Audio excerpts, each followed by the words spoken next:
سلامونه جوړ په خیر. د سور پیرنګي او ښکېلاګر انګریز څخه د افغانستان د خپلواکۍ ګټلو 106مه کلیزه مبارک شه.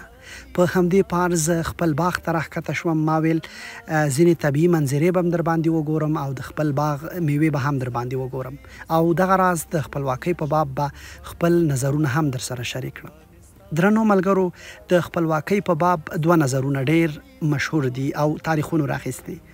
یو هغه چې مذهب پاله دي یا بنسټ پاله دي، دوی د انګریز ښکېلاک خپلواکي ګټل د ګوډ مولا چې د پکتیا اوسیدونکی و او د هغه ملګرو ته منسوبوي او دا کریډټ هغو ته ورکوي. خو نور تاریخونه چې د امیر امان الله خان چې په غازی هم یادېږي، د هغه تر قیادت لاندې د انګریز پر وړاندې درېدل او دا غږ پورته کول چې خپلواکي په تور اخیستل کیږي او په قلم ساتل کیږي، په همدې شعار د انګریز خپلواکي نه د ګټلو ویاړ یې تر